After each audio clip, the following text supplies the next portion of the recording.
Hey everyone, it's Small Timber, Smallvember. and we watched No Deposit.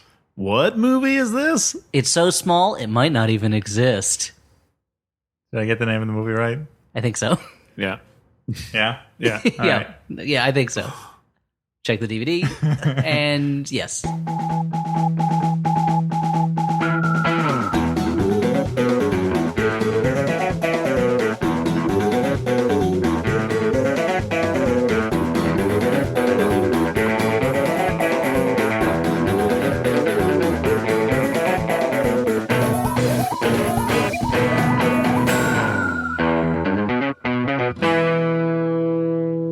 Hey everyone, and welcome to the Flophouse. I'm Dan McCoy. Woo-wee. It's Smallvember, and I'm Stuart Wellington. And I'm Elliot Kalin, being real small for Smallvember.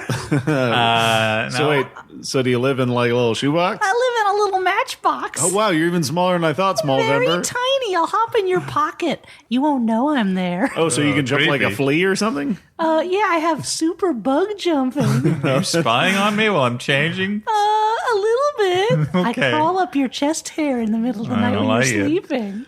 I think I saw a Up All Night movie where a guy was crawling around in somebody's pubes like that, but they were like, he was super tiny, so it was like Honey, I Shrunk the Kids. Like he was like Or the climbing around. Incredible Shrinking Man. Yeah, I think that's what the movie was. No, it's like Honey, I Shrunk the Kids. yeah, Oh yeah, the Exactly pube like scene it. and Honey, when Rick Moranis accidentally drops the kids in his pants. yeah,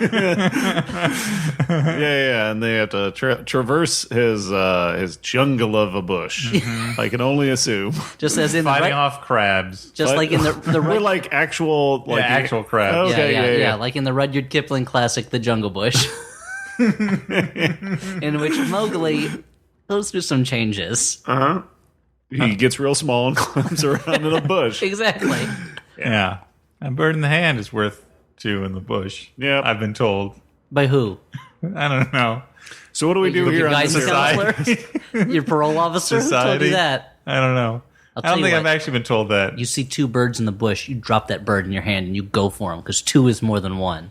While he's doing that, I'm going to pick up the bird that he dropped. More bird for me. Okay, but are you just going to pick up one, or is there a second bird for you to grab? It depends on how many he catches. Okay. What kind of bird is this? Yeah, Why what do are I you want it using for so bait? much? Because you can eat it. Yeah, but Or what if it's companionship. like a pigeon, like a wormy pigeon. Gross. Well, one, pigeons are a delicacy all over the world. Two, why is it wormy? Is it dead already? In that case, don't bother with it. Not the challenge you think it is. yeah. Stop waving it around in your hand. Put it down. That's disgusting. Where did you even get that? For those who can't see, because you're listening to this, Dan is holding the wormy corpse of a pigeon, and he's just waving it around. Yeah. His name's Edgar, and he's my friend. Oh, don't pretend it's a back scratcher. Don't stop doing prop work with it. Now it's a phone. Oh, I get it. Yeah. Yeah. Now it's a mirror. Now it's a microphone you're singing old doo-wop tunes into. Now you're telling it to talk to the hand, I guess. This is from the new show, Whose Corpse Is It Anyway? You gotta do improv with dead things. That's like that old horror movie. What, children shouldn't do improv with dead things? That's right. So what's Smallvember, Dan? We'll explain what this podcast is, and then explain what Smallvember is. Well, Small Timber, as I meant to name it before my tongue slipped. Unfortunately, it's a real chomping at the bit situation where pedants will tell you, also pronounced pedants correctly, is they will tell you it's Pedants will tell you it's pronounced pedants. they will tell you it's champing at the bit, or you've got another think coming. But real people say chomping at the bit, and you've got another thing coming because they're make more sense. They're better. So much as the They make pedants in equal sense, the I would ivory, say. You've got another think coming. No one talks about having Who's a gonna think. say that? You have a thought. You could say you have another thought coming, but maybe Yeah, but what thing do you have coming? a comeuppance. Yeah, Another yeah. idea. That's seems the wonderful. pretty vague. The wonderful thing about thingers, Dan, is that thingers are wonderful things. A thing can be anything. That's what the word thing means. It means anything, or That's the a problem. hand that just crawls around on its own, or a big Okay. rock man who smokes cigars before Marvel decided its heroes didn't smoke cigars anymore. And, deep down, even though he looks like a rock monster man, he's got a really... Rock Monster.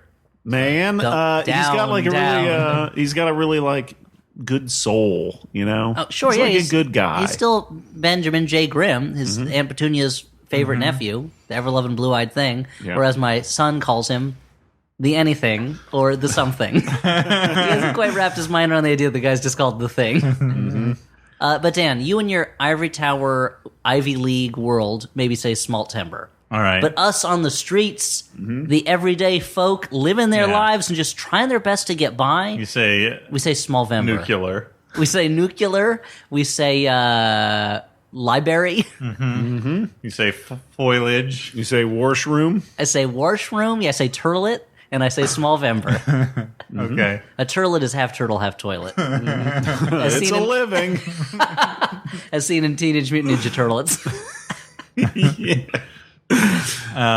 So Smallvember is, what is it? What do we do on this podcast on watch- Smallvember? So normally we like to punch up. We like to make fun of big movies, or at least movies that got a wide release in theaters. Movies If not- where the people who made them go and live in fancy houses. Yeah. Mm-hmm. But in Small Timber, we, we throw away our morals and decide to take on smaller movies, the real passion projects. Yeah, and they're usually the best. And boy, howdy. Oh, gee willikers. Guys, now this is an example of why we do this podcast. Well, why don't you tell the story of how we came across this movie? Okay, so Which is called No Deposit. I'm Yeah. going to check on that right now. we're watching. Yep, a lot of Foley work there with the Very chair. loud sound of Dan. I mean, I also can just look it up online. Oh wow, keeps going. That's Dan dropping the DVD box. Oh, Dan's picking up a slide whistle and he puts it back down. Don't He's open like, that he's- clang, clang, clunk, clunk, clang, clang. I'm back, guys. Woo! He's riding an elephant I back. confirmed that it's called No Deposit. Thanks to that radio audio theater fact checking session. So, Stuart, tell us the origin of No Deposit. Okay, now I have been accused in the past of having a suspect memory. And I think this story is going to be probably the same as all the other ones. So please write in and tell me that I was wrong. But back in July, after one of our live shows, some fellows from Canada came up and Rick talked to Moranis me. and Dave Thomas. I can only Wow. assume. And they, In disguise? yeah. They were not wearing their trademark toques, drinking their Elsinore beer. Yeah. And these two guys came up and had some very nice things to say about the show. They said they were involved in the film industry. And they also stuffed a DVD In your pants. in my pants. And I'm like, hey, guys, hands off the merchandise. And then I rolled some dice on the floor. And then, so they, they It's like explained a real this- goon show turn, that story. yeah. So they explain that this movie is this like passion project, not unlike one of your Fateful Findings, one of your The Rooms. And they explain some other stuff that I kind of just tuned out because I was riding high, having just done a show with my favorite guys. Well, Aw. let's explain a little bit about it now. This is a Frank D'Angelo film. Now, Frank D'Angelo may be familiar to our Canadian listeners as an entrepreneur. He owns a company that has an energy drink. And for a while, he owned Surge, I believe. Surge? I think it's Surge. Okay, that's a From big what I one. But saw. it's Canadian, so it's spelled Serge, and it's a French Canadian energy Surge. drink. But I don't know that it is Surge. But he's a successful drink manufacturer. He had a brewery for a while, which failed. He has a band that's named after his brewery, which he sings in, and he's What's also the name of the band? Steelback Brewery or the pretty Steelback awesome. 2-4 or something like that. And I think it's Steelback. And he also, I mean, we don't have to get into this, but it was like we were watching the movie and I'm like, this is crazy. The guy's starring in the movie and he directs it and writes it and he's terrible and he's just some businessman. And then I'm looking him up on Wikipedia and there's the part about his sexual assault charge that he had to face in court. And I'm like, this is less fun all of a sudden. Yeah. Although it does explain why every woman in the film is a harpy, probably. Oh yeah, that's true. Except his loving girlfriend or wife, no wife, and he also hosts a talk show that he pays to air in Canada, What's the name of the talk show? the Being Frank Show. And so he's a guy who like has money and decided he wants to make movies, and he's made a couple now. And his trademark is that he hires real relatively big name actors to be in them. Now, before you get into the that's big name most actors, Hollywood directors' trademark is hiring Big name actors. Yeah. But not usually your passion project guys who are totally outside the film industry. Your Neil Breens, if you will. they don't have the bucks. wherewithal to. But like this guy is like, he's not as crazy as Neil Breen. It's like if Neil Breen was on meds, was taking his meds and had an accurate view of reality, except that he still thought he was a great artist and the greatest guy in human history. That's Frank D'Angelo. Okay. I want to note before we get into the big. You want to note what love is? Mm-hmm. Yeah, I want to note what love is. That the movie is totally scored by Frank D'Angelo songs, and that the Blu-ray that we were given has a copy of Frank D'Angelo's album titled "Look Into the Stars." And it's accompanied by a photo of Frank D'Angelo that looks to have been taken about 20 years earlier than when this movie was made. Now, Frank D'Angelo is a true auteur. He wrote the movie, he directed it, he stars in it, he cast it, he gave himself a story by credit, which seems redundant when he wrote the screenplay too. And just to point out, the soundtrack that is recorded by Frank D'Angelo, or I like to call him Frank Steely D'Angelo, because he provides some poppy, upbeat, jazzy little renditions of songs like Hallelujah, which is always great in a movie. And Live and Let Die was credited at the end, but I don't remember hearing it. Yeah, he must have disguised it really well in one of the earlier scenes. But what I've always wanted is a jazzy, poppy, up-tempo version of Hallelujah, by the way. Yeah, exactly. You're like, Kelsey Grammer's not available to sing this. I guess Frank D'Angelo's our next best bet.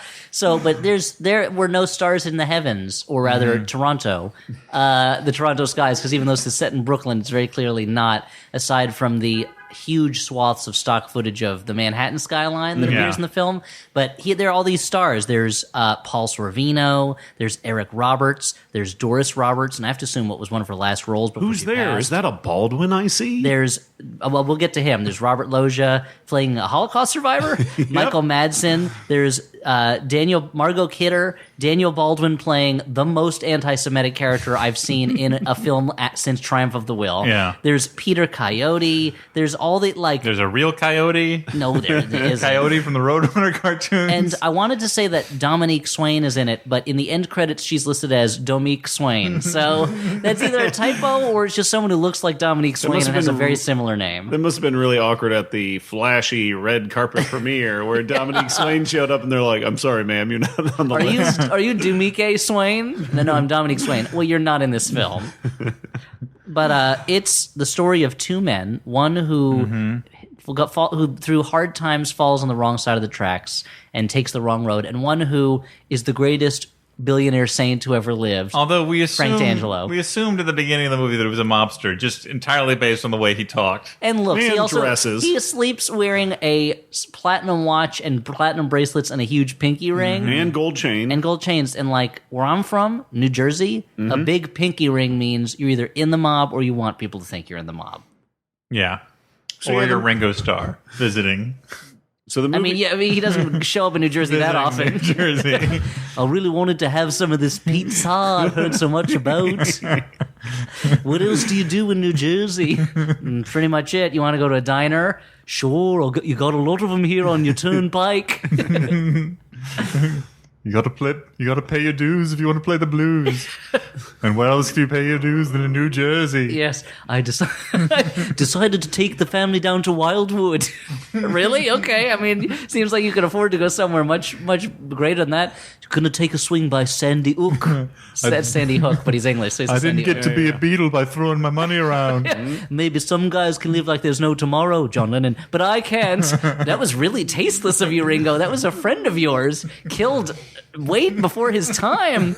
Well, if you're going to laugh about it, huh? I'm the one who's living off of his royalties. Ringo, this is a side of you I never wanted to see. This is a dark star indeed. Yeah. Love you, Ringo Starr. You're a treasure. So I decided to go down to Hoboken and see Frank Sinatra's birth house.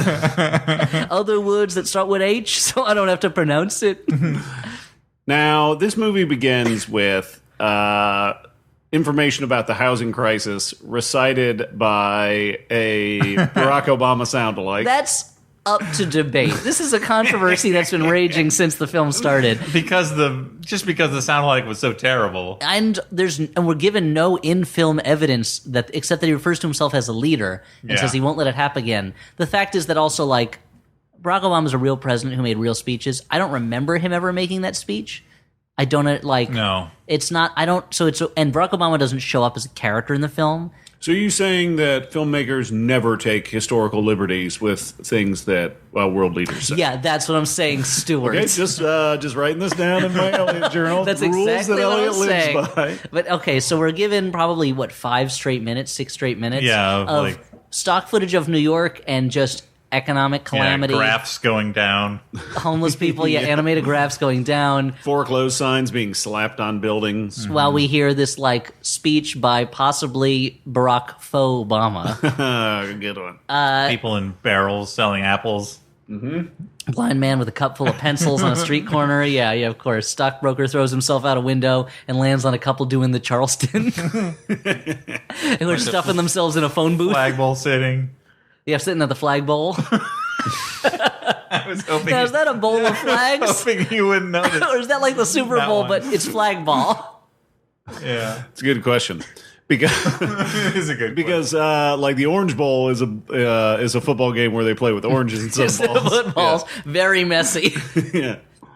They got to stop the plays all the time because the balls have been squeezed too hard and just exploded. Yeah. So the movie starts with this guy, D'Angelo. We're set up to feel like this is going to be a real indictment of the housing crisis. Yeah. This is about people who really are having trouble. He's got a lot of big ideas in his mind. He's tying it into real world current events. I was expecting, Steve Carell with a wacky haircut to show up and start shouting at bankers.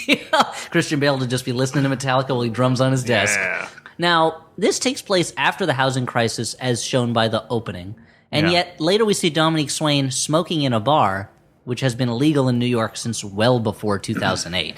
Stuart, you're a barkeep. How do you explain this? You're a tavern owner. Well, that's the thing. Like, you can tell that the bartender and I'm hoping bar owner Paul Sorvino in this movie. That would be really sad if he didn't know. Yeah, that he's If like, Paul Sorvino was just a bar back. yeah. This is his. He just works the day shift because he's not ready for the prime time. Well, the thing is that, as you can see, his only customers are these people. So he's like, I gotta cater to my regulars. Gotta bend the rules. So we're introduced into the world of Eric Roberts, who's a banker, who is telling. He's at work at 5:50 in the morning. It doesn't. He's talking to Michael Paré from Streets of Fire. Yeah. Who is your average everyman who has the hair of a man in his 30s, even though the Shows rest up of him is wearing a clearly 30-year-old's not. wig. Yeah. Michael Paré's character is this acid wash jeans too. He's this put upon every man who dresses like he's our age or a Yeah. little younger, and we're all in our mid to late 30s, and has a wife and a very young child who's maybe about 2 years old, who is an enormous enormous baby. This is the biggest goddamn baby I've ever seen. And he's wearing these fucking blue You've jeans seen where Honey, I'm I like, Blew Up I the saw the Kid. tag on those things. I'm like, those are bigger than my blue jeans. His blue jeans have a 40 waist, but we're supposed to believe he's a man down on his luck with a young family, even though he's clearly his children should be in college by this point. Yeah, But I mean, that's why it's such a big baby. the child's actually 17. But so he is being told by Eric Roberts, and we know it's early in the morning because Eric Roberts interrupts this appointment to call another client, and wakes the client up because it's 5:55 a.m. So maybe this is one of those banks that's open early for people who have to go to work. I don't understand. Like certain doctors' offices are like that. Yeah. I don't know. I mean, like, I can almost understand him, like, calling someone that early in the morning if it's really important. Maybe, but I can't understand him interrupting another like meeting with a bank person who has come in, making the appointment that early. Yeah, because you look at Eric Roberts and you see a guy who's clearly like a consummate professional, Loves never to be- does anything erratically, certainly doesn't comb his hair like a crazy person. and loves to be up bright and early in the morning, I'm sure. But I mean, we have to assume he did not go to bed. so he calls our Frank D'Angelo, the writer-director star, who's in bed, and tells him, "You have to come." Yeah, he's dripping with jewels and gems. You have to come down to with Jules and Jim, the classic of the French New Wave. Posters, DVD copies, the original screenplay, stills from the lobby cards. He tells him, "Oh, there's your company is getting an $8 million payment. That's a lot of money. There's these new rules. You have to come down and sign for it yourself. But you have 6 to 7 days to do it. That's why I'm calling you so early in the morning." He then hangs up and then turns to his client and says, "You haven't met your payments.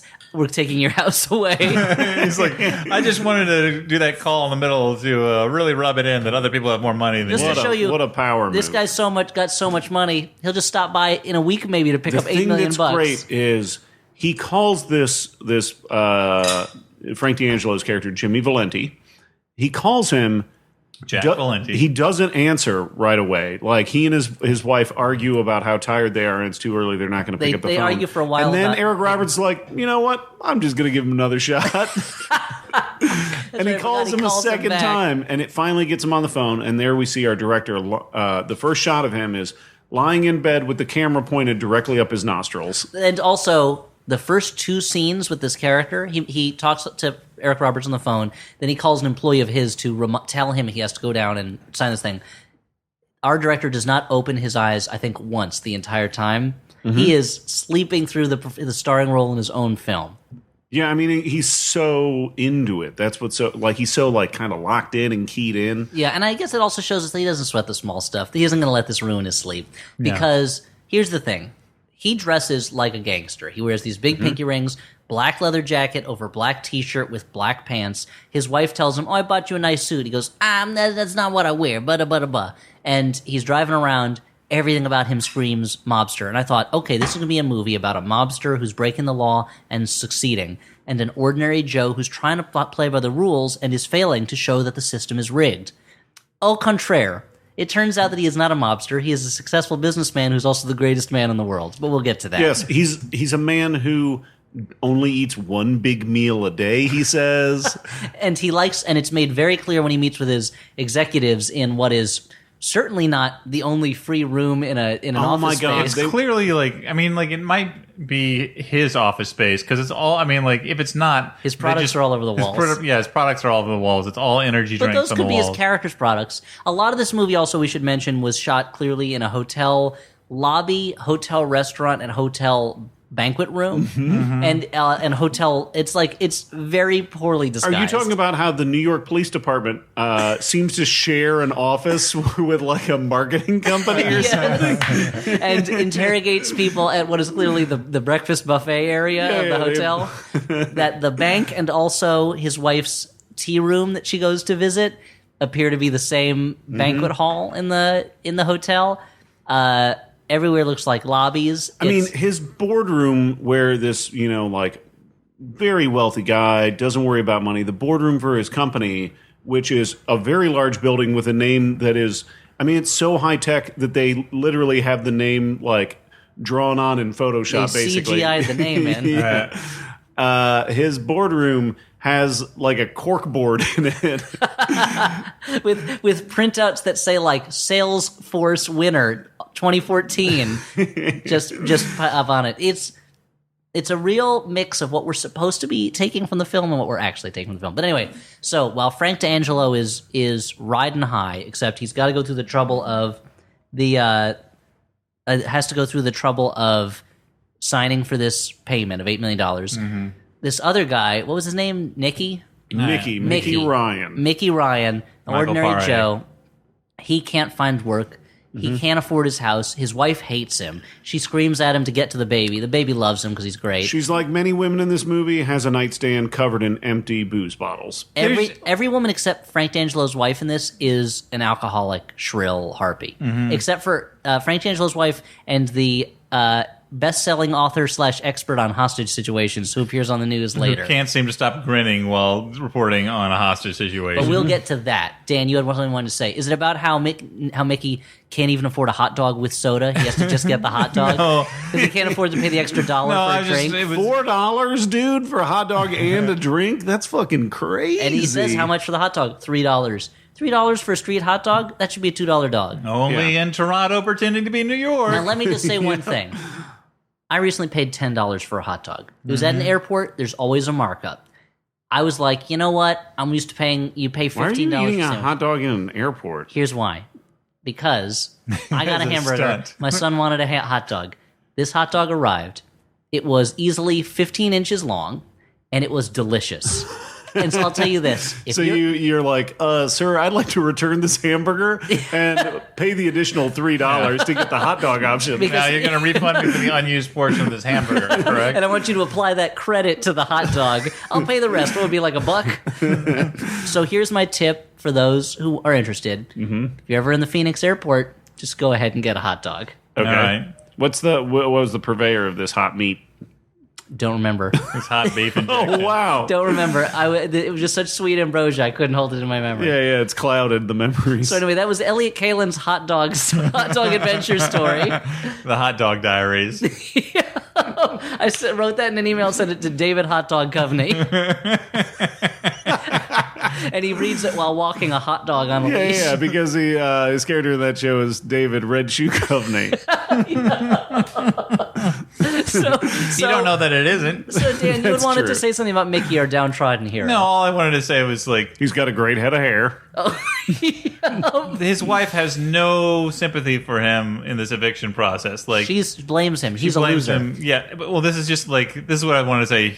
Everybody in Mickey's life appears to blame him for his misfortune. Yeah, Now we don't know whether he deserves that. There's no backstory. And but we know that at least at one point he was financially supporting his brother and his brother's Which we wife. find out later. Yeah. His At first, brother we who see him as just like a loser. His father, his brother, who seems to be allergic to shirts.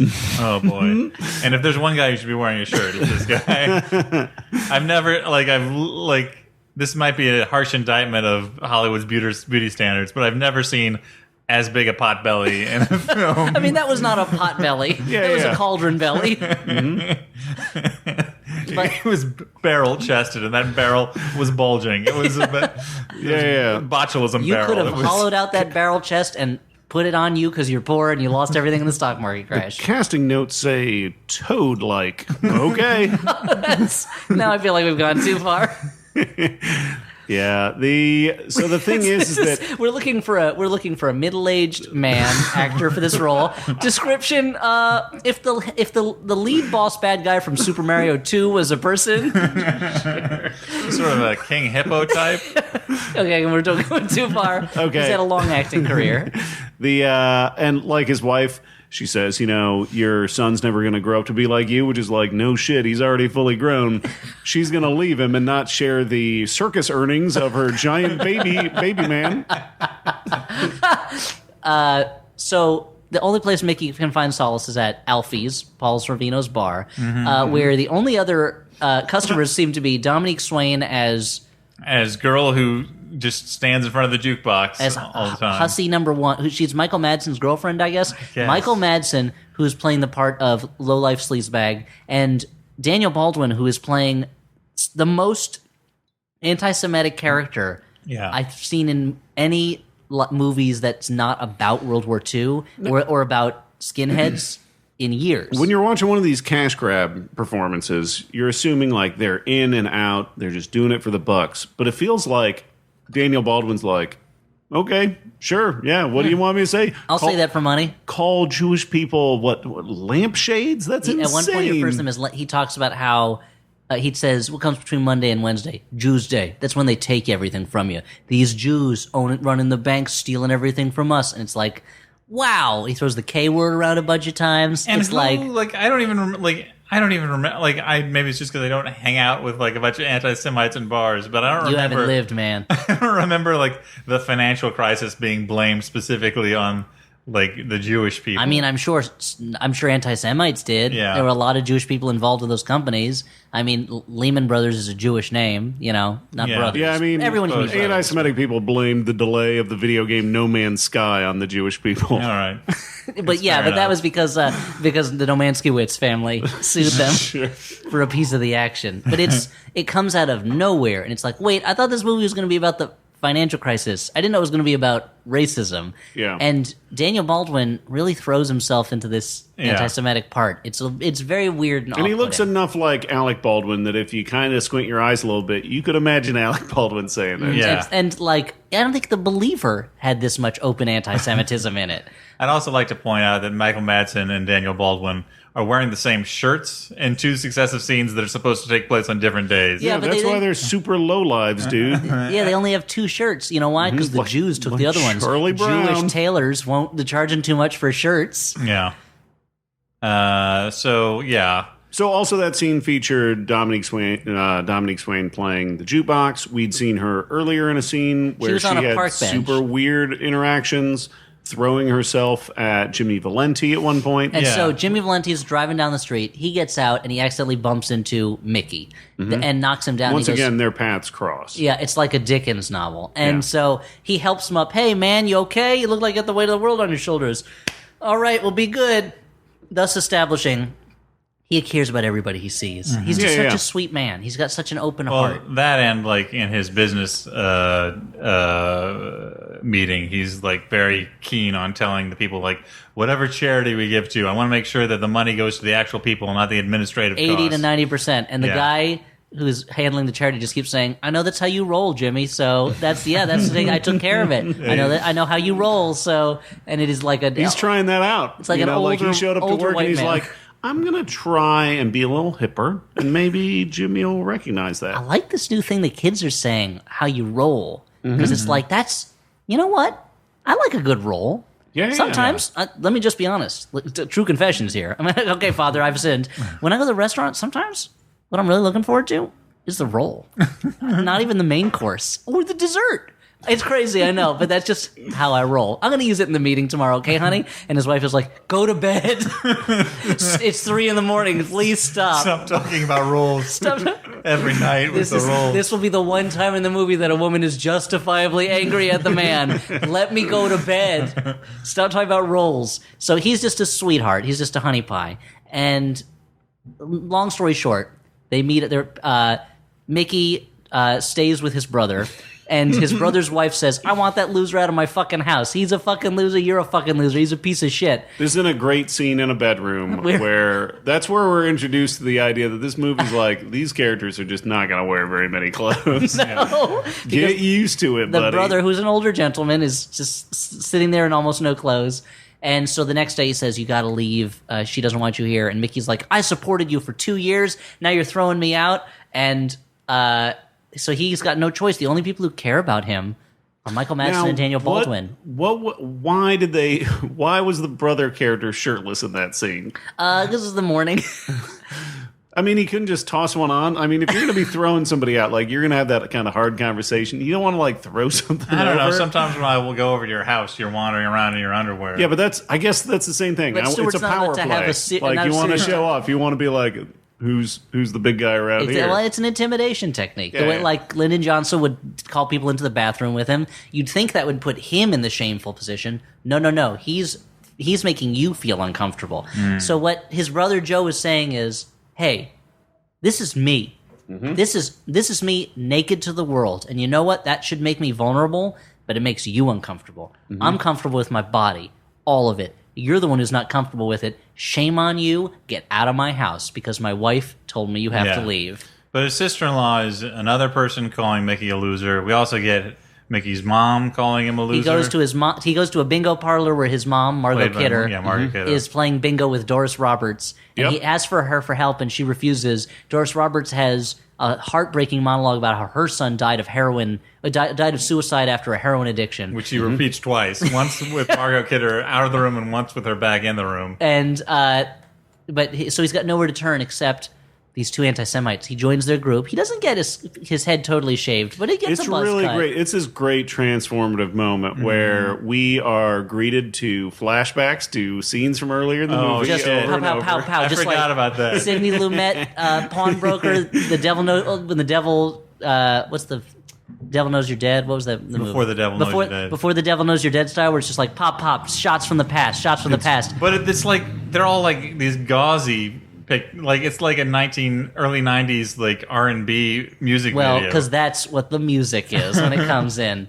Then there's some kind of love song, right? Yeah, I mean, most of the the music... love song from No Deposit. The love theme from No Deposit. It sounds like the kind of love song you would hear in an 80s action movie that's clearly like kind of from the 50s or 60s, and you're like, I guess cool people listen to this when they're like about to hook up. But he's getting his head shaved and a tattoo put on his neck. Yeah, they call a tattoo artist in for some reason Into to this the bar. Yeah. That's got to be against health code. I would have to assume so. I mean, there's blood coming out of his body in a place that people are ingesting drinks. So Paul Sorvino, he already lets people smoke in there. He doesn't care about the rules. He doesn't care. Well, that's the thing. He's gotta keep his regulars happy. Yeah.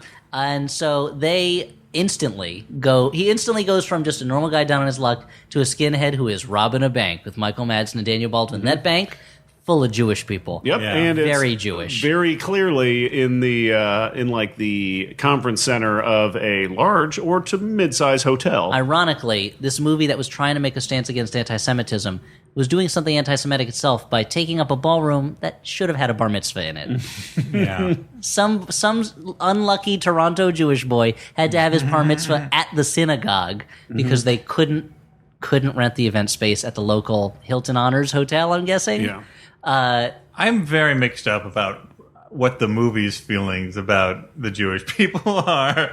Like, Because they're only shown in banks? yeah, I mean, I think that we're supposed to not sympathize with the anti-Semitic talk, but at the same time, it's not really refuted particularly strongly either. Well, I feel like the movie doesn't really need to refute that. I guess. I don't think the movie needs to show a Jewish person being great so that the audience is like, oh, Daniel Baldwin was wrong about But, that. like, Jews aren't evil. Our hero doesn't even turn around. He's just like, at the end of the movie, he's just like, I want to go home. I don't, it's wrong He's to a shoot moron. people. Yeah. It is wrong. And you disagree with the message it's wrong to shoot people? Well, I don't think that it's particularly more wrong to shoot one type of person than another type of person. All lives matter. Heard it here first. Oh, Wow. wow, Dan. Wow. Jesus, Oh, Jesus. dude. Oh, my God. Just rewind the tape. You know what? Delete it. Yeah. You've shown your true colors. All right. So this is where the confluence of events leads us to the ultimate showdown, because Jimmy Valenti has shown up to the bank to pick up his $8 million. And Or sign just for to it or sign something. the papers, because apparently that's the thing you have to do now. Eric Roberts comes out from behind the desk. Happy He as a is clam. Jittery as hell. And- he is walking like a man with 1.5 legs. That was that CBS sitcom, right? 1.5 legs. Yeah. And but that's when our villains walk in, shoot a security guard in the head instantly. Immediately. Yeah, and immediately. Also, And actually, what it looks like a pretty decent use of special effects. yeah, that was a pretty good special And effect. they also wrap a giant length of chain around the doors, which we later see does not prevent people When from the- opening the door. When the doors open from the outside later, the chain falls off harmlessly. It sloughs off like a snakeskin. Now, we didn't mention that there's also two policemen who I think are both yeah. named Tony, who are called in Introduced by for no particular reason. Police Chief Peter Coyote, who tells them in his Ken Burns tones that he knows they've been working really hard. He needs them to work another shift, even though they're owed a day off. They've been working on the Fox case for days, but the media is howling down his throat, and there's so much stuff going on in the city that he needs them to work 2 more days. This is in his office in the police station that, as Stuart mentioned, also has a business group of some kind sharing the office. And there's a poster in the hallway that seems to be like either an ad or an employee of the month or something like that. And judging by their accents, these two detectives just recently transferred from Saskatchewan. Oh, everyone in the movie, except for the name stars, is very much Brooklyn by way of Canada. Yeah. Yeah. And it's They're like, what's the matter, eh? yeah. I was walking a boot here. Anyway, but that's besides. So these guys take hostages at the bank. They especially don't like that the Jewish people are there. But then the anti-Semitic stuff kind of takes a back seat. It doesn't really appear that much. First the criminals knock Eric Roberts down and kick him a bunch, and each time they hit him, they use Foley effects of like eggs breaking. It's the craziest thing I've seen in a real movie. It's like he's got empty, like he took a bunch of eggs and pulled the yolk out without breaking the shell, and then stuffed it all in his pants, so that each kick is like crunch, crunch. And I mean, there was still like a little Jewish stuff though when like our hero, or the Frank D'Angelo, right? That's his name? He's Yeah, the hero, Jimmy yeah. Valenti, yeah. He gets shot by one of the guys when he's trying to defend a young girl, and The and granddaughter, Mickey- I'm assuming, or possibly daughter. I don't know Yeah. what kind of Or logic this child movie bride. uses. of Robert Loggia. Of Robert Loggia, who is playing a Holocaust survivor. But Mickey's like, what? He's not a Jew. We're like we're here to shoot Jewish people. That's right. I forgot about that. No, so yeah, there, Robert Loggia. That's right. He goes, "I've seen the devil. You're nothing." And he rolls up his sleeve. He's got numbers tattooed on his arm. He's a survivor. Now, I don't know if it's better or worse that he does not attempt to do any sort of Eastern European accent. He's apparently maybe he came over as a kid or a teenager and he worked really hard to get his accent away because he was so traumatized by his time in the camps. But this, I don't know. He Just seems Deloge. pretty comfortable with himself and kind of self-assured. Like, I don't feel like he would try and hide anything. I guess. Well, I mean, there's There's don't no know. obfuscation with Robert Loggia's but the confidence performance. may come from the fact that he's like, I recreated myself in my life, and I didn't let that tragedy define me. Because if I've learned anything from meeting Holocaust survivors, it's that one, the Holocaust was terrible, and two, and Okay. either. I mean, there's this is going to sound terrible. There's two types: those who never want to talk about, and those who want to talk about nothing else. And there are people who are shattered by it. And then there are survivors who kind of seem to take confidence in away from it, that like, I survived the worst possible thing that could ever happen to a person, and that didn't destroy me, so I can handle anything. And so like, he's the second type, I guess, and that he's like, you know what? I'm not going to let this bank robbery get to me because I stared down Hitler. Yeah. Michael Madsen and one of the Baldwins are not going to put me down. And they punch him, and he goes, "You punch like a girl." And later, he gets the best line in the movie. After everything's been taken care of, he goes, so Frank D'Angelo gets shot. He recognizes that, hey, this is the guy I picked up off the sidewalk before. And the guy goes, hey, he helped me. I'm going to take him in another room. They have a little heart-to-heart. Frank D'Angelo says, I guess, the moral of the movie. And that's it's the nice moment- to be great, but it's great to be nice. But that's the moment when the other bank robbers are like, oh yeah, our possibly susceptible to coercion friend, we are able to turn to our cause in under a day. Yeah, let's let him go in the other room with that incredibly handsome and charismatic wounded man. I mean, the handsome part.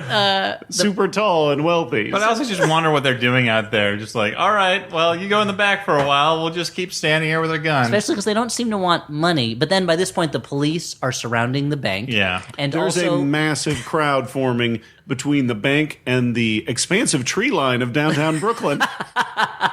Yeah. downtown Brooklyn really seems to have a lot of wooded highway access. It was interesting enough that it was in that crowd scene that I finally was like, oh, there's a non-white person in Brooklyn, apparently. Because the first people of color showed up. And meanwhile, we're getting a lot of news reports from, what was the guy's name? Frank Ambrosia, I think it was. Yeah, Frank Ambrosio. Ambrosio. And his report on the It's scene. Frank Ambrosia to his friends. And his reporter on the scene, which his name I think was Fred Lepko. Matthew Lesko. And this is a movie where we see everything that's happening. We know the backstory of these characters. It cuts to a news break, and we watch for a while, for like 3 minutes, a reporter explain that he doesn't really know what's going on with the situation. And we don't even see Which the is reporter's face. Which is We're watching. realistic, but we don't need to see that in a movie. We're watching the anchor just listening to it, and it's like, did they want the audience to jump in and fill in the reporter on what's going on, or? Yeah. Meanwhile, all of the people in Mickey's life are watching this tragedy unfold on His television. wife sees it at the fancy tea room where she's meeting her friend. His Not mom, Mickey's wife. Not Mickey's wife. wife Oh, no, is at sorry. the circus with the giant baby. Mickey's wife is not interested. Frank's wife sees it. Mickey's mom sees it. Mickey's brother sees it, which finally gives him the strength to stand up to his wife in the best scene in the Yeah, movie. he delivers the best line. I've said earlier, Robert Loggia had the best line. I was wrong. Joe has the best line. His wife goes, your loser brother's robbing a bank. And she already said, like, Gay, go get me some more fucking vodka. If you can handle that, you loser. That's how she talks to him all the time. And he goes, what? My brother is in trouble robbing a bank? And Stuart, do you want to deliver his I classic think line? Dan wants to deliver it. Dan, I think. I don't know if I remember it exactly, but it was something like, I sold out my brother for pussy. and you're a cunt. That's quoting what he says. After he fucking spikes the vodka bottle on the ground, she's like, "Hey, Dan, you might want to that up. You might want to do an explicit language, a special warning on this. Yeah, because that word, the C word, is one I don't like to say. But it's hilarious in this. It escalates the movie suddenly to it goes from 60 to 100. You're like, wait, what did he just say? It would be terrible if some plucky listener took an audio clip of Dan saying that. No. I don't know, turned it into something like a ringtone. Oh boy! And and so the next time we see Joe, he's talking to a policeman again in the police station / hotel restaurant, and he's establishing what we already know, that his brother lost everything. He lost his house, and the cop is like, wait, he lost his house?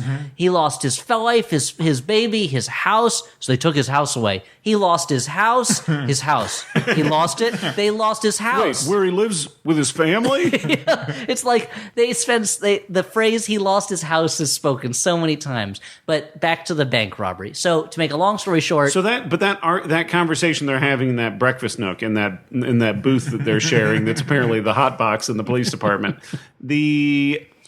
That scene clearly shows this detective sitting down with the brother, and he's like, "Oh wow, your brother's a bad guy." And then by the end of it, he's like, "He lost his house? No, he's clearly a hero." Yeah. he turns around. Meanwhile, and I think that same policeman is also supposed to be at the bank at the exact same time. Yeah. The SWAT team they're is next there. door to each other. The bank and the police station makes sense. You want to put the bank somewhere safe. And the tea room is next door to that. It's New York's really a small And town. Alfie's bar is right next to it. Just because It's a Brooklyn- neighborhood story. Yeah, that's true. What neighborhood of Brooklyn was this, by the way? It's You're going to say Borough Park, aren't you? It's Bush doesn't exist. Yeah. Dragonwick. Yeah. So, make a long story short about the heist, because the hostage situation is not actually that interesting, although it's pretty funny. But shooting happens. Mickey gets shot. Frank has already been shot through the shoulder. So, a guy who it turns out Frank is D'Angelo playing Jimmy Valenti. Oh, sorry, Jimmy is right. Yeah, it's so hard to tell them apart. Yeah. He's already established his bona fides. where one begins and one ends.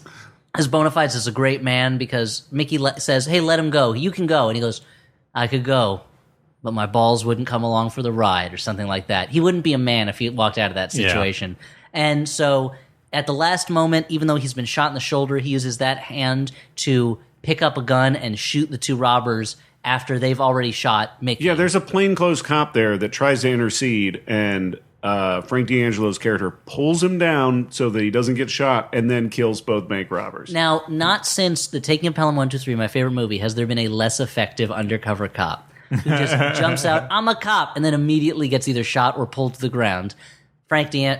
Jimmy Valenti / Frank D'Angelo is a saint, is a hero. Robert Loggia delivers what I thought was the first best line until I remembered Joe's argument with his wife. The second best line in the movie, which is, bring a stretcher for this good man. Get garbage bags for these pieces of shit." And the hospital beds are wheeled out, and then Everyone seems to have forgotten that Mickey was part of the hostage situation by this time. Because they're like, that's how they these pitch two- it, though. Like they say literally, they're like, these two guys held us hostage, and I'm like, what do you mean these two guys? There was a third man. The third man? Yeah, is that a zither score right here? Another favorite of mine. Who knows? Because the more important thing is that these guys who both have been shot, they both need medical attention. Their stretchers are allowed to sit right outside the entrance of the bank while every character they know rushes through the police line and has a moment with them. Yeah, they allow Paul Sorvino, his bartender, to come up and have a little and also, bedside moment. Not with his him. mom, but his mom's friend from the bingo parlor runs up to have a moment with him and tell him she loves him. Margot Kidder was in some bushes somewhere. She couldn't be bothered. Oh, Paul Sorvino sees the news story with those three guys robbing the bank. He was just kidding, Margot Kidder. Yeah. Oh, so sorry. So Paul Sorvino sees this news story of these three guys having robbed the bank, and he goes, you can see that look on his face where he's like, "Oh shit, they're my only customers." I better curry favor with the only guy left. With the only survivor. Otherwise, it's just me and Dominique Swain. I'm sorry, Dominique Swain. Yep, who's playing some weird song on the jukebox and dancing along. Now, also, this is all while Frank D'Angelo's cover of Leonard Cohen's Hallelujah is playing. Oh, yeah. And a a parade of Orthodox Jews walk out of the bank, I assume thanking God that a man like Jimmy Valenti was created. And it's thanks to Watchmen that this is the second worst use of that song in a movie. And after that, that's pretty much it. Right? There's something I was gonna. There's no coda or anything. I remember what it was. Jimmy, as he's being wheeled out, tells Eric Roberts to pay off, that he's going to pay off Mickey's mortgage. House. And it's just like, well, that's a nice gesture, but Mickey's clearly going to jail for a very long time. Yeah, sure. I don't know why. He suggested that he'll also pay for his legal fees, but that's not going to help the fact that he still doesn't have a job. He still, is pretty easily convinced into doing bad things. He has a neck tattoo now. That doesn't go away. That's permanent, dude. You can get those removed. I assume Jimmy's going to pay that bill also. He's going to pay to get his neck tattoo removed? He's going to adopt him. He's his ward. At that point, he's just going to be... we already seen that Jimmy has a driver/gopher who's obsessed with keeping Jimmy's car clean. And when he goes up to him, he says, "I apologize, I didn't have a chance to clean the car." I expected him to just pull out his sword and commit seppuku right there in front of him. He is so apologetic because and he is wearing a ponytail, so you assume that he's way into Highlander the movie. You have to assume Jimmy Valenti is such a living saint. People love him so much that when they fail him, even in the slightest, it hurts them more than it hurts all their him. misdeeds are reflected upon them, like the penance stare. Like Ghost Rider. So they when he's told that he has to go sign for this loan, and he goes to this payment, and he goes to his office, they go, "Oh yeah, these new rules, payroll should have dealt with it, but they didn't." He goes, "Hey, everyone makes mistakes. Don't yell at payroll about it. Don't make them feel bad. We'll just send out a memo saying these are the rules now.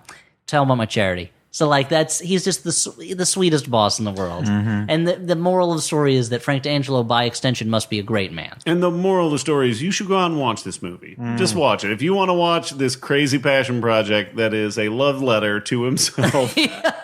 And the movie ends with a bunch of slow-mo, black and white sequence shots of all the characters, all the big stars that we've seen in the movie. I think he may have gone out of his way to find the least flattering picture of almost all of them. Eric Roberts's is him crying with blood dripping out of his nose. Yeah, crawling around on the floor, mourning the loss of his testicles. Whereas the picture of Frank D'Angelo in there is beatific almost. Oh, yes. Peter Paul Rubens painted this shit. So we should do our final judgments about this movie, whether it's a good, bad movie, a bad movie, or a movie we kind of like. Is there any doubt? Stu, I feel like you... This is a good, great movie. This is a movie where the financier of the movie, the writer, director, star, not only plays this awesome businessman, but he also, I think, gets approached while on a stretcher having been shot by the chief of police, who basically is like, "You want the key to the city, and you can be chief of police if you want, because you're the best shot I've ever seen." It's great. And he acts like a gangster, dresses like a gangster. No, turns out he's the best of us. You start watching this movie and you're like, okay, this is pretty slow. And, it takes a little bit of time before it starts cooking. Well, oh, boy. That's that first 5 minutes of info dump. That's something that we didn't mention, is that the movie takes a really long time to set up everything before the hostage situation, and the hostage situation starts and is resolved in half an hour. Oh boy, when that pot gets boiling, yum yum yum. And this is an 80-minute movie, right? Yeah, that's the other thing we should mention. Go watch this movie. Block you out. You have 80 minutes, I'm sure. Block out an hour and a half for it, and then spend the last 10 minutes masturbating in joy that such a thing exists as this weird vanity project. Yeah, no, I think this is a good bad movie. The one thing that holds me back a little bit is the weird anti-Semitism of the movie. It feels like an off note in the same way that there are a lot of, I feel good, bad, or trashy movies out there that throw in a rape scene, and you're like, why is this in here? This ruined the movie. But for the most part, it's not enough to be I find it's just another weirdo thread in the crazy quilt that is this film. And it's okay. I'm saying this. I'm Jewish. It's okay for you to watch this movie. Oh wow, yeah. I'm giving you he's the gatekeeper here, Dan. Anyone who's not Jewish, I'm giving you official permission. Okay. So no deposit. You were looking at the DVD again to make sure that was the right name. Yeah, it's kind of hard to remember because it has nothing to do with What's the name of the soundtrack? The name of the soundtrack has a different name. Look to the Stars or something? Look into the stars. Look into the stars. Which is a good way to go blind. Yeah, but it's also like, if you look at the cover of the box, it's just covered in stars. Mugs, shirts, stickers, patches, tanks, and more are yours for the purchasing at MaxFunStore.com. Hey, you already love the podcasts, so why not take this to the next level and outfit your home and bod with our merch?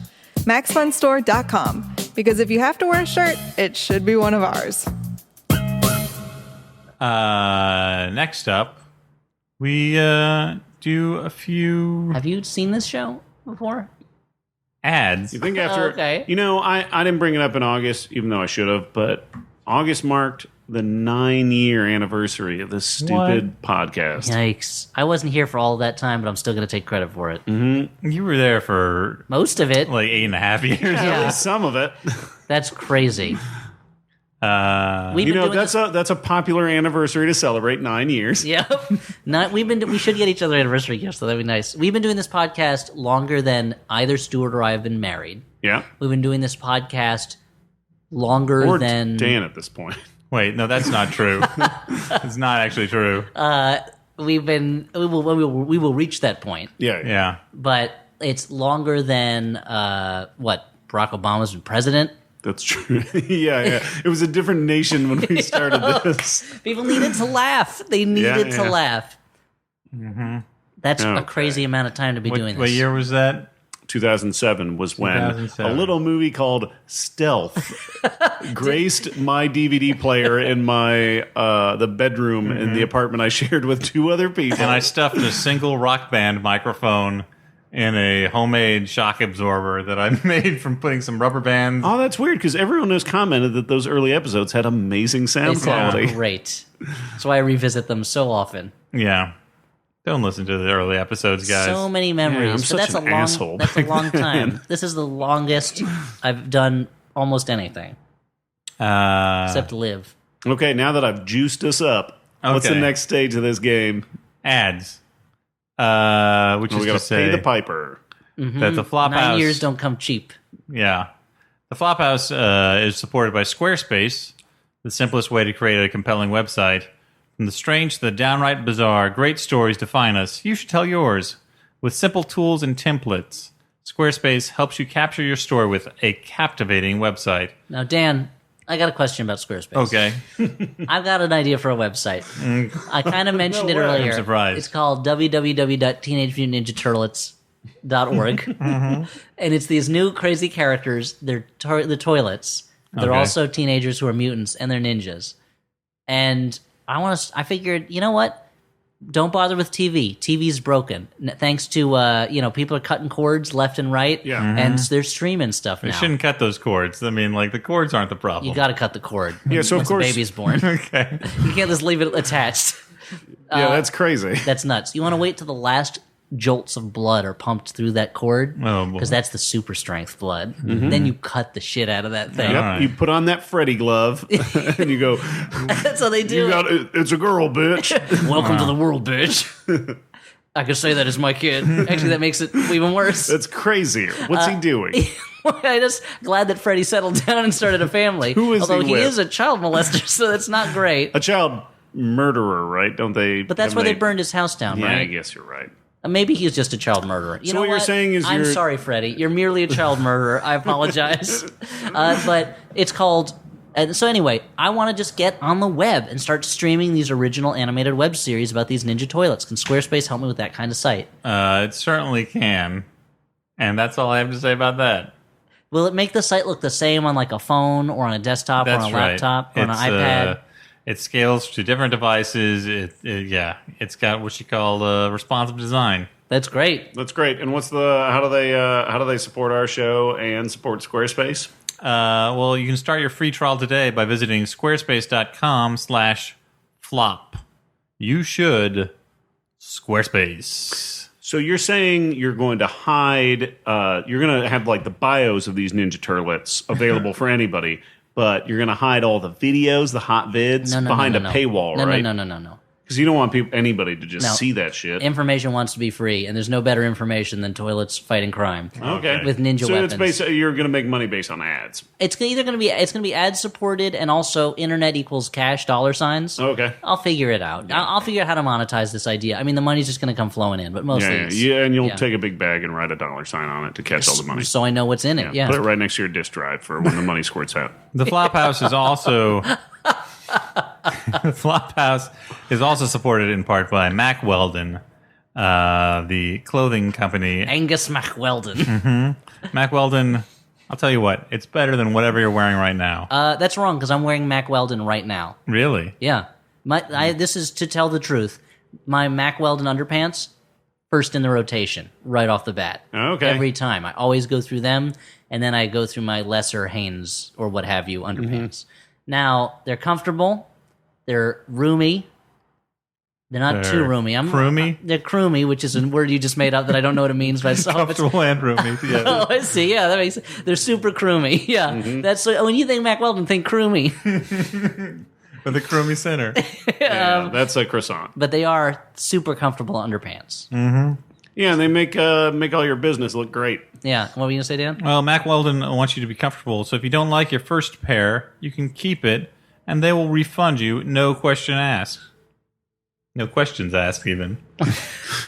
Multiple questions, Just making it better each time. As I have gotten older, guys, when I was a young man, I just put whatever I wanted on my undercarriage. But as I've gotten older, Sometimes I've hot realized, dog buns. Yeah. yeah. I mean, in a pinch. That's what I call it when I pinch my business with a hot dog bun. I don't want to know about that. But it's a thing. Look it up on the internet.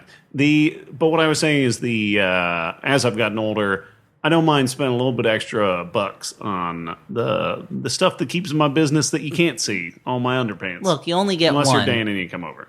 You only get one. Yeah. Take good care of it. Body. Penis? Yes. Oh, okay. Okay. Unless you're that sideshow guy from the 20s who had 3 legs and 2 penises. Okay. Don't remember his name. He was Italian. Why do you make a face? Because I'm trying to remember and I can't remember it. But Mack Weldon, it's good for working out. It's good for going to work. It's good for going out dates. It's good for everyday life. It's just good, guys. And if you go to mackweldon.com, you can get 20% off using the promo code FLOP. Perfect. Go buy them. You will not be unsatisfied. Thank you for your support. And now we got some jumbotrons.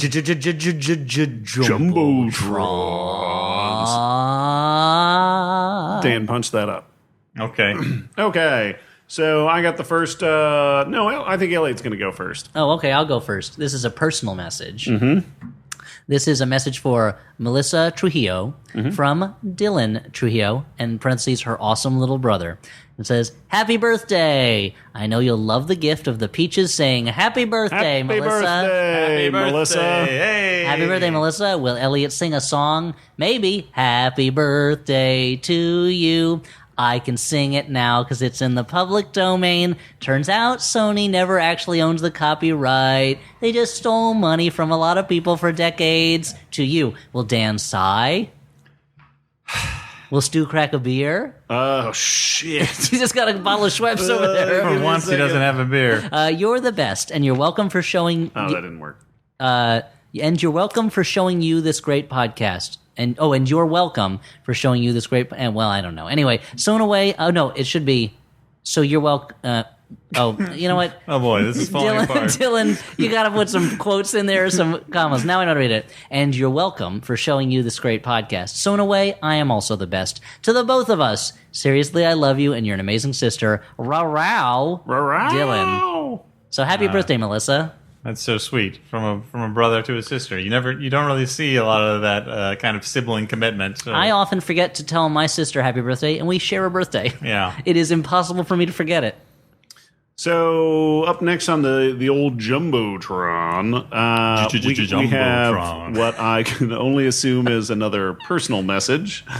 This message is for Helen. The message is from Jason, and the message reads as follows. Sup. Okay, thanks. Yeah, That thank was you the very message, much. huh? Yeah. So, Helen, if you're out there, Jason says, sup. Um, If you'd like to tell someone sup over the Yeah. Jumbotron, Jump over to maxfun.com and org. MaximumFun.org. don't go to maxfun.com. No, it's porn. Go to MaximumFun.org/Jumbotron. It's somewhere in there. I believe so. But now, it's time for letters from listeners. You Letter write them, we read them. Time. It's Letters letter from time. listeners. Letter Time. for listeners. Yeah, it's a great song. Not really a song. It was sort of a call and response sort of It thing. was a thing, yeah. It was a thing. That's the great thing about the word thing, is you can use it to describe stuff that doesn't really have a word. Yeah, as established earlier. Like, what are those things at the end of your shoelaces called? Who is that guy covered in rocks? They're called aglets. Yeah. And thing is the guy. Oh, I see what you did. Yeah. So this first letter is from first name withheld, Robert, last name withheld, That's the middle name. who says, I assume that's James Robert Ryan Tolkien. as with most parents of preteen children, the Flophouse is our standard entertainment to listen to while shuttling the kids to their various basketball and baseball events. Not this one, I hope. That's terrible. The 13-year-old will last until the first sustained Elliot pun run, at which time the earphones are put on with an audible sigh. Kids hate me. She must be paying closer attention than I thought, as the other day I was watching a movie and she asked me if it was a bad movie, a good bad movie, or a movie I kind of liked. Stuart, as the resident cinephile, how long until this becomes the new standard rating system for all movies? Dan? I give it another, we've been doing this 9 years, 9 so years. 1 more year. 10 Okay. years is the rule. Yeah. We have to. Yeah, that's what they have to do. Because Yeah. we're grandfathered in at that point. So call up the father of movies. Yeah. Thomas Edison? Yes. Call him up on the thing he Lumiere invented. brothers? Oh, the 10-year grandfather you're talking about, Dan? Yeah. 10-year grandfather. It's terrible. Dan, my son would like to know when you're going to find the Jersey Devil. Look. Oh, that was a long time ago. Yeah, I assume that's a reference to our ghost hunting videos. Yeah, that's not even a Flophouse thing. Yeah. That was a video that we made for my old live show, the Primetime Kalen. If you look up Ghost Hunters, Dan McCoy, Elliot Kalin, you might come up with a few amusing YouTube videos. Very amateurish YouTube videos. Very slapdash videos that were put together for a live show. And so we're like, let's not put a lot of work into them because they're going to be shown once and then that's it. Yeah, the search continues. Elliot, as the resident comic book expert, what is your opinion on including real characters or other out-of-context references in your stories? Is there a difference between an Easter egg and a reference/cameo that breaks you out of the comic/movie/TV show's world? Yeah, there is. But it's one of those things like obscenity. I know it when I see it. It's hard for me to define. It's like there are times when things can get a little too winky, and then it's like, all right, like I can't buy into the reality of this anymore. Stan Lee's cameos in his movies kind of become that as they get more baroque, you know? Or if you're reading a comic book and there's clearly a scene where the creators of the comic are like having a conversation, that can be fun for a panel. But if it's a whole page, forget about it. But you're talking to somebody who wrote a series of one-page bits where it's just starring Wyatt Cenac and me, Yeah. co-wrote with Wyatt, which have been republished in a book that's coming out from Marvel called Secret Wars 2, which is great. they reprinted a bunch of their humor books, and all my humor stuff is in there. Oh. I didn't know it existed until they sent me one in the mail. I prefer it when, like, Dave Sim shows up in a Cerebus book and he teaches us some real life lessons, like the broads. Am I right? This movie that we watched today had a real Dave Sim take on women. Yeah. And last question from this email. House Cat, why did you not have a character in the Adventure Zone crossover? Was it a dispute about money, or are you just too serious for D&D? I'll have to ask him sometime. He doesn't have a lot of time for I wouldn't say it's too serious. He just doesn't really truck with that nerd shit. You know what I he's mean? a little too cool. Yeah. You know how some people are so cool that they can do nerdy stuff and still be cool? He's even cooler than that. He's the next step. Yeah. It's it cycles back on itself. He's busy skateboarding, having one of the Frank D'Angelo energy drinks. That's what he drinks does it. now. Yeah. Hey, do you guys ever fantasize about if Probably. some kid is in like a Yes. Home Alone situation and he's got to scare off burglars, that he's going to use audio files of your podcast clips to scare the burglars away? Not really. Okay. Like your filthy animal bit? Home Yeah. Alone? Yeah, my classic Stuart Wellington filthy animal bit from the Flophouse podcast. No, I've never thought Okay. about that. So this is from Michael, last name withheld, who writes, recently I was stricken with a nasty stomach bug. To distract me from my nausea and to help cover up the sounds that come along with a nasty stomach bug, I downloaded a bunch of Flophouse episodes to comfort me as I pressed my face to the cold tile floor of the bathroom. For once in Earth's history, Elliot's Poetic. singing actually soothed somebody. Oh, come on. Although Stuart's talk of wormy boners did not help my queasiness. And with every mournful sigh from Dan, I thought, what the fuck are you so sad about? I'm dying here, you bastard. Sorry, Dan. It was the virus talking. After a rough couple of days, I realized I was going to live and indeed managed to stand on the bathroom scale to assess the damage. I looked down to find that in 2 days, I had managed to lose 7 pounds. What? Oh, he strikes again. That's right. It was clear this was no random illness. No, I'd been poisoned by that dastardly supervillain. Had he been my Uber driver the night before? Had he slipped some concoction into my food, posing as a line cook? And why had he picked me? Actually, I'm pretty fucking awesome, so that part was understandable. Yeah. Just be careful out there, fellas. 7 pounds is back in town. Also, what movies do you like to watch when you're sick? My go-to has been, lately, it's been The World's End. Okay. that's a It's good one one. of those things I can just put on and I go to my happy place. And sometimes lately I'll also throw in The Guest. The Guest is a good one. Yeah, I would put that on my list. And likewise, any 80s John Carpenter, which is basically the same thing as The Guest. Yep. I would watch when I'm sick. I don't get sick very much. My body just kind of rejects illness. But the first time I had a kidney stone was pretty bad. And I remember watching From Beyond for the first time. And I was like, around the point that Jeffrey Combs, as he's mutating because he's seen another dimension, sucks the eyeball out of another man's head. I was like, this movie gets where I'm at right now. Yeah. And it really helped. I suffered a pretty bad arm injury. I broke my humerus after having recently broken my radius. And let me Oh, tell you're you, still pretty funny. it was not humorous. You beat me to the fucking joke, you asshole. Hello, Dan. High five awaiting you. Yeah, And you so, earned that. I was stuck on the couch for a while, and of course, my mom went out and rented me some tapes from the local Bee Buster, and she Belly fucking buster. she knows me because the top of that stack of tapes was Jeff Fahey's vehicle body parts. Nice. But a guy who gets in a horrible car accident, which is how I'd broken my arm, and gets a grafted arm of a serial killer on his body. And guess what? That arm wants to kill people. Muscle memory. Yeah. That's right. I'm good at one thing. Why won't they let me do it anymore? Murdering.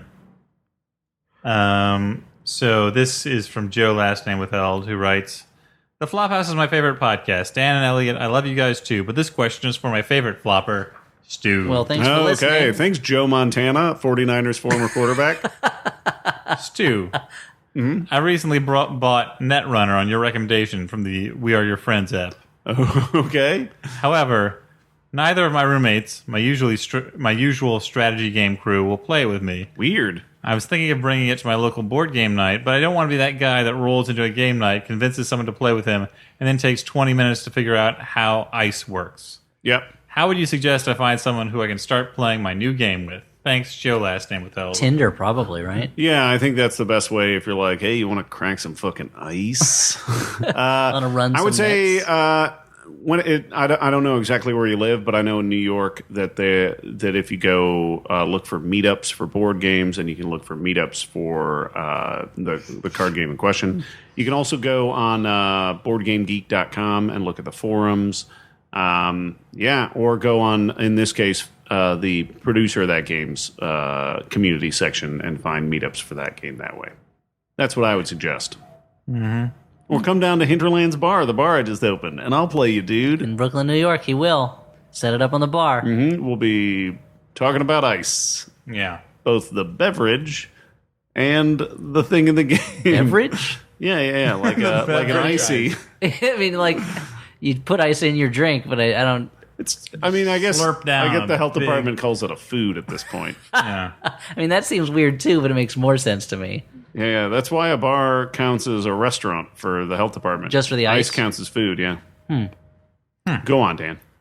That's a little insight into New York Health Department regulations. Also, take care of your regulars. Be a Paul Sorvino.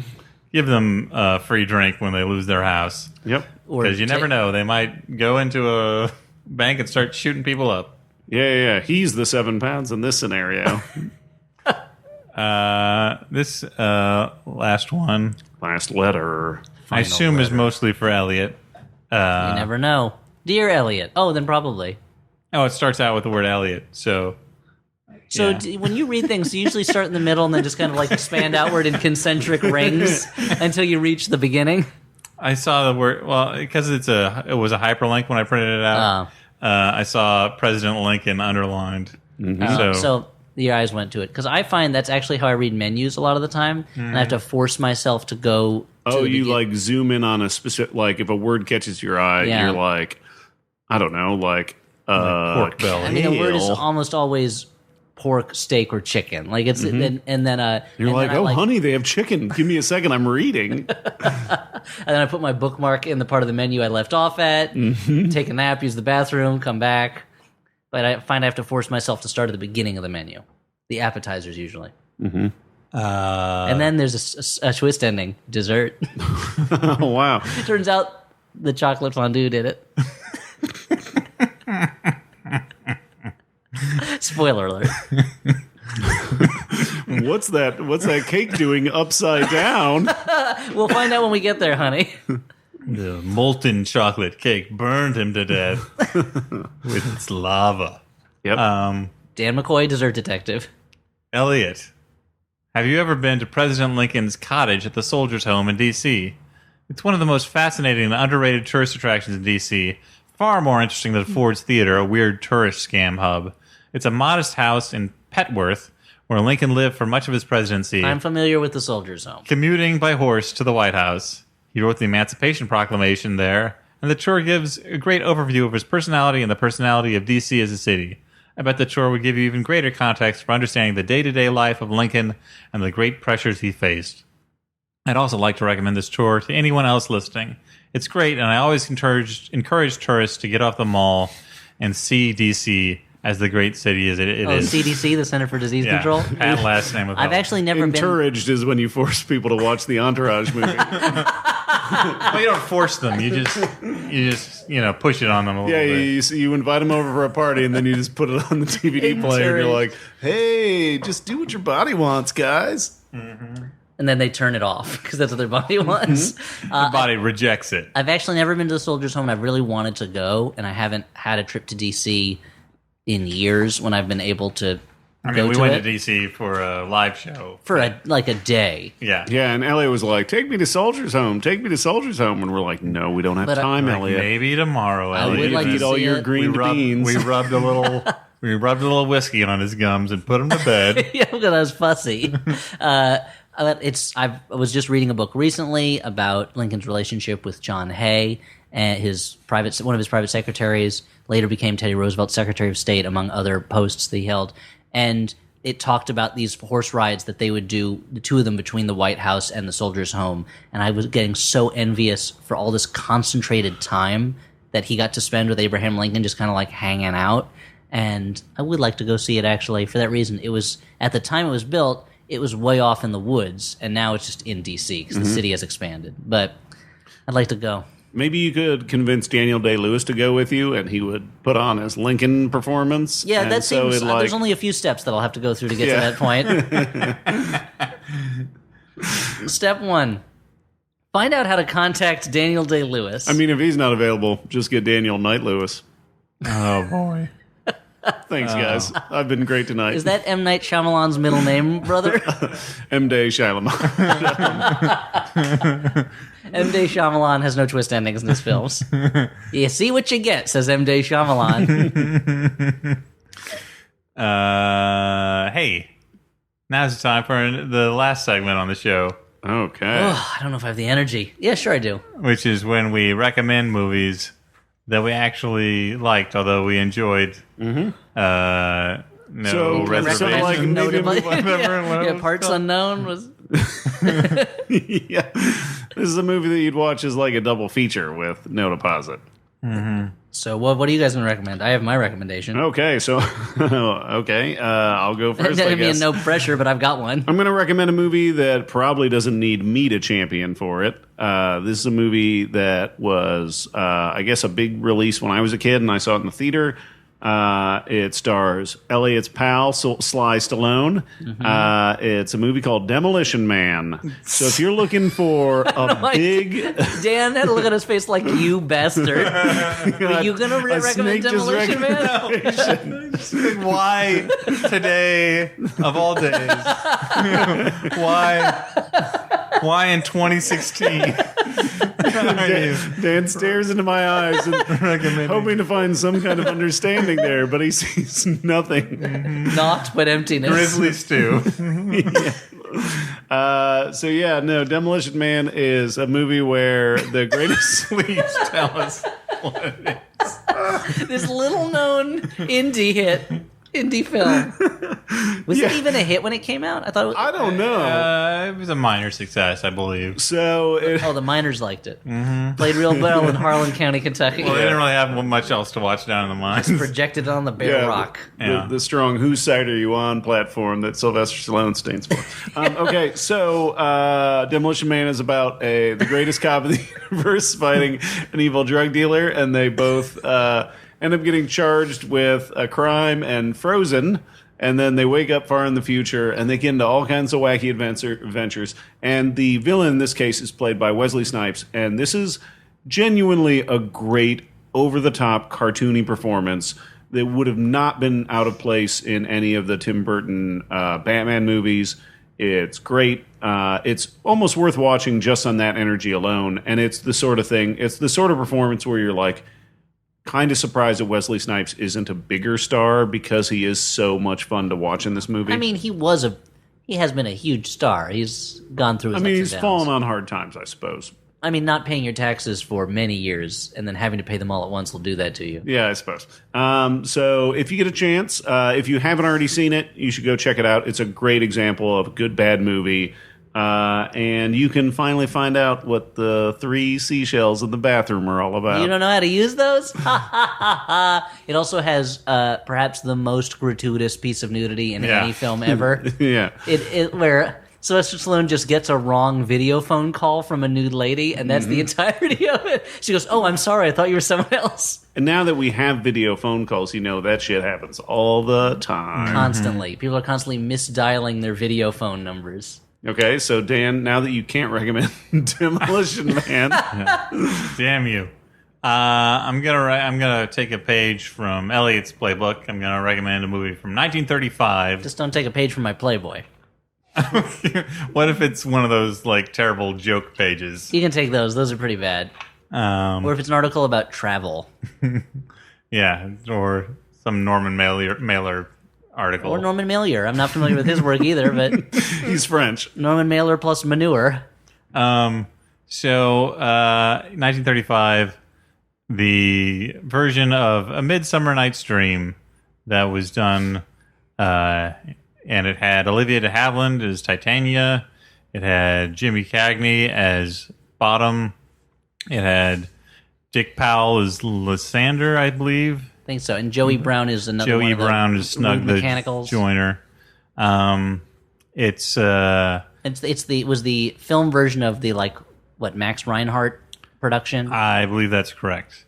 And it's to my taste. I know Elliot and I talked about this, and we had minor disagreement. To my taste, there's a little too much gauzy photography of fairies running around. Which I think is the biggest strong point of the movie. That's a movie I really like a lot. And the thing I like the most about it is the 30s gauzy photographed choreography where there's just nymphs running around a forest with a lot of glitter everywhere. It happens a lot. I like that. Movie. I like so that aspect of it.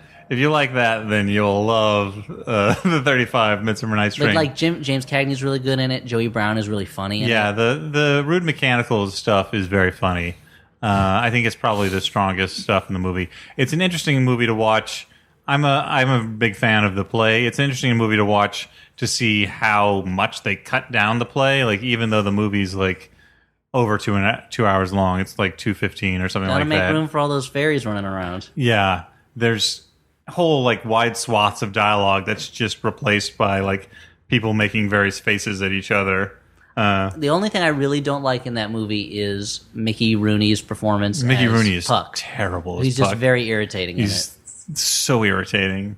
I mean, Mickey Rooney can go broad, a lot of the time, but this is him as a child, and he has this weird I'm an old man but a child quality about him, and he does this laugh every other line that just goes it's just this horrible braying thing. Yeah, and but aside from that, I think that's a good movie. Yeah, I think that's still the best film version of that play that I've seen. I think that's probably true, but that also is, it's damning with very faint praise. Yeah, but I have seen better stage productions of it. Sure, you have. Yeah. But if you're a fan, come to mind. If you're a fan of one in Stratford itself. Oh wow! You're Big- treading big the shot. boards. I guess. if you're a fan of Midsummers at all, you should watch the movie. That's what I. And then just go watch wanna A Midsummer recommend. Night's Sex Comedy, a really good movie with a terrible title. Sure. And I'm going to recommend a movie. I'm going to take a page from the Elliott Kalin playbook and recommend an old movie that's also a foreign film. And I'm going to recommend, you know what? Frank D'Angelo just wanted to make movies, and it's not like he had training in it at all. He just decided he had a story to tell, and he decided to tell it. And this movie was made in similar fashion by a little man named Satyajit Ray from India. And this is his first film, Pather Panchali, which I've been putting off That's a great watching one. for years because even though I love old movies and I love old foreign movies and I love foreign movies, I still every now and then get that feeling of this is going to be not as enjoyable as it is good for me. But Pather Panchali is a genuinely beautiful, entertaining movie, and it's really heartbreaking and really good. It's from the 50s, and it's a film about rural Indian poverty, but about one family, a husband and wife. The husband has dreams of being a writer, but he's just kind of not supporting his family. The wife is the one the pressure falls on, and they have 2 kids, an older daughter and a younger son. And there's a certain amount of slice of lifeness to it, but there's a lot of tight plotting in it also. And I don't want to talk. It's to describe the plot is not to describe what's interesting about it, but it's a beautiful looking film, and the emotions in it are really strong, and the performances are really great. And it's one of those movies where you're this was the director's first movie. A number of the actors in it were not professional actors at the time. That's crazy. This is such a good movie. So I highly recommend it. Pather Panchali. Yeah. Okay, 3 equally good movies. That's right. Yeah. Yep. One was is one of the hallmarks of Indian cinema, and then you've got kind of golden age Hollywood adapting the greatest writer who ever existed, and then you got Demolition Man, the first of Rated R. what I assume would be a Sylvester Stallone Rob Schneider double feature with Judge Dredd. Yeah. Also a futuristic adventure. If only Dennis Leary had also been in Judge Dredd. The Three Musketeers, they called them. Yep. Because they loved the candy bar of the same name. Well, Hey, guys. Rob, hand me Wow, another but- candy bar. So I Making a volunteer. Three Musketeer. Hey, Whoa. guys. Heard you were talking about Demolition Man, so I had to stop by. But the episode's running a little long, so I just realized I started a bit. That's not a good idea, so I think I'm probably going to get going. Okay, but I had questions about your character, John Spartan. Don't really remember it too much. What was the name of Wesley Snipes' character? Jimmy Simon Phoenix? I knew it was Phoenix or something. Anyway, go see whatever movie I have in theaters right now. Is there something out? I don't know. I don't think so. Well, get Creed on DVD. Oh, sure, people loved it. And, I'm sure I'll be back at some point, All right. Well, it's always good to see you. So The door's always open. What's new with Way you to keep it guys? What, open-ended. Stuart, you just open your new bar? Or, Yeah, it's been really successful. We carry Bullet Bourbon. Oh, like my movie Bullet to the Head. Yeah, and Dan, you've got a lot of good things going on. No, right? that's not true at all. Okay, gotta go. Well, even old Sly knows when he's put his foot in the old mouth, so I'm just gonna go, okay? He always has his jetpack with him. I hope Elliot comes back soon. He's going to be so mad he missed Sly again. I'm back, guys. I didn't miss anything, right? I just went to get some more You Cheetos. didn't miss anything We'll tell you at after all. the- So I just want to thank everybody who came out to the Max Yeah. Fun meetup. There was a lot of folks that I hadn't met before, and that was really great to meet so many nice, cool folks who came out to the meetup, a week ago at the bar I just opened. It was really humbling to just meet all these really nice people and get that kind of support. And Dan had a great time, too. Yeah, I was also there. I missed it, but I regretted missing it. Hopefully we'll get to do more of those things. It's super fun. And if you didn't Maximum come out fun. because you were worried that you wouldn't know anybody, you should come out and come and talk to me, because at a lot of those things, I mainly spend the time standing around wondering who I can talk to. Feel free to just walk up to Stuart and tell him you don't listen to the Flophouse. Yeah, please do that. People feel fine doing that, apparently. In between meetups, you can also check out the Flophouse on YouTube. Just check out Flophouse Podcast. There's a lot of really great stuff. Specifically, there's some really great stuff that's made for that podcast, for that YouTube channel by Tony Oker, which are great, Animated adaptations. including a recent one featuring Featuring a guy named Stallone. Sylvester Stallone, right? Stallone. Yeah. Oh, man, I hope I'm here the next time he stops by. I always miss him. Dan and I look at each other awkwardly, and then and if you're looking for any Christmas presents or whatever, man, just because presents, don't forget that we got merch available at the Max Fun store, including a really awesome poster by the artist Tom Fowler, where all of our proceeds for it go directly to the American Foundation for Suicide Prevention, a great cause. Okay.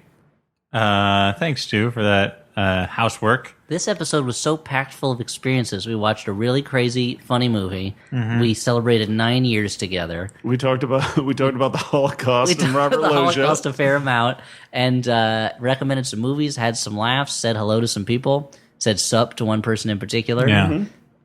Helen. Sup, Helen? The Taking of Helen, 1, 2, 3. Well, I hope that Helen has a good time. I hope that you've all had a good time. But all we- good are we times dying? got to come to an end. And we're dying. So as we put ourselves Into a grave. into an lay eternal us- sleep, we sign off saying, I've been Dan McCoy. And this guy's been Stuart Wellington. And over here, still tiny, Elliot Kalin. Good night, everyone. Smallvember! Smallvember. So this is just like Godzilla. It's a real New York movie. Hell yeah. How are my levels? It'll go Leveling okay. up. How are my levels? This is how I'm gonna talk the whole time. Like that? Just like this. I'm gonna talk like this. Sort and of a now sing this. song? I'm gonna talk like this sometimes too. I will talk like this, like a robot, the whole episode. It won't get annoying, I promise. All right.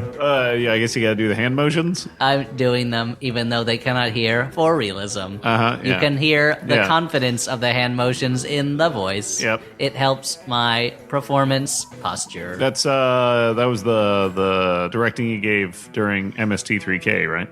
I said, hey, move like a robot while you're saying those things. Move like a robot. Move like a robot. Let's go to the tune of Smooth Operator. Like a robot. Yeah. Boom operator. Boom operator. That's the farthest I've ever gotten with that parody. I've been thinking about it for a while. Yeah, that's pretty good. MaximumFun.org. Comedy and culture. Artist owned. Listener supported.